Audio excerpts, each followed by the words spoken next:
I just wanted to take a few minutes to speak on something real life because I read a friend of mine's post earlier about her son being of age to drive and potentially being out in these streets, especially in the city of Los Angeles. And what I'm going to talk about is something that I live with every day that many folks get to take for granted. I'm 6'6", and I'm an ex-offensive lineman that played in the college and had a touch of the pro ranks. I still am a pretty big guy. I'm a teacher. I'm a husband. I'm an uncle. I'm a mentor to many young people, a lot of my students. But none of that matters when police officers see me. What they see, in my opinion, is based off of a racist archetype. Whether they are racist or not, it is ingrained in the system when we talk about black men in America.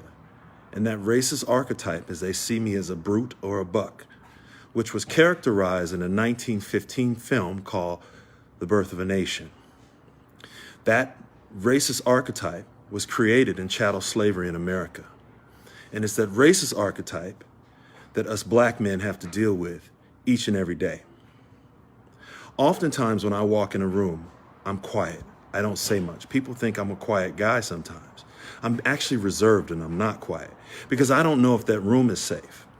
Yesterday, in the morning, I was walking my dog.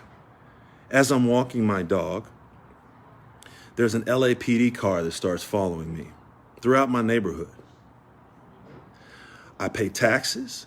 I don't break any crimes. I'm usually in the house before 8 o'clock at night. I'm the least of their worries, but none of that matters again because my black life doesn't matter.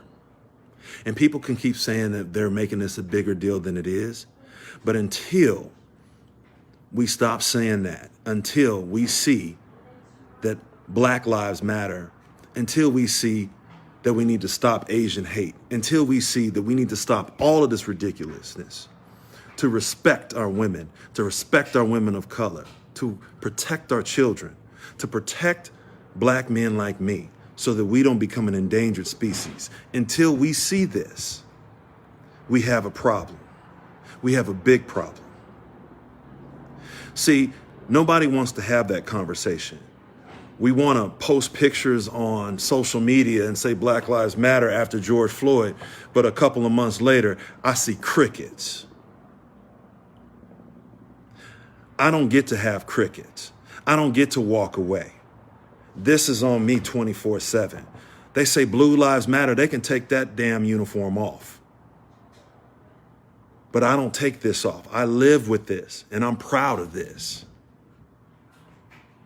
But I'm sick and tired of seeing brothers and sisters, black men and women, brown men and women, and just hate. I'm tired of it.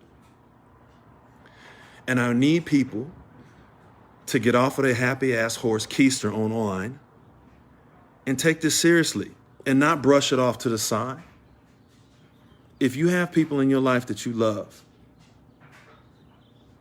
imagine if they were treated like that on a constant basis. I have 3 degrees. I have 1 degree where less than 2% black males have ever graduated from that program at the University of Southern California.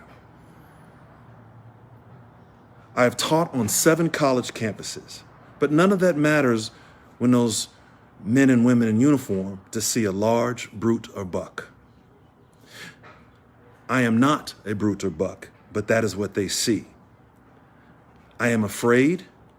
Oftentimes when I see police, my heart is jumping out of my skin, not because I don't think I can handle myself, but because they're afraid of me and they have a gun. Until more people are doing all they can when they can to do something, and it becomes a matter of an American problem, and until I am seen as American and not just as a black man, or we see our Asian brothers and sisters as Americans and not just as Asian, or our Latino or Latinx brothers and sisters, however you want to call it, Hispanic, etc. I've heard different folks say they don't agree to all the different sort of titles here, whatever you go by. Until we can do this, until we as men can support our women better and step back sometimes, we got a big problem. But back to my central focus. We need to understand that when people are saying Black Lives Matter, it's for a reason. It's because Black lives don't matter so much right now. There are so many Black people getting killed. There are so many Black folks incarcerated. You got folks with weed dispensaries around here, marijuana dispensaries around here, and you got Black men and women in prison and brown men and women in prison for marijuana charges. Let's talk about that. But folks are making big bucks off of this in business.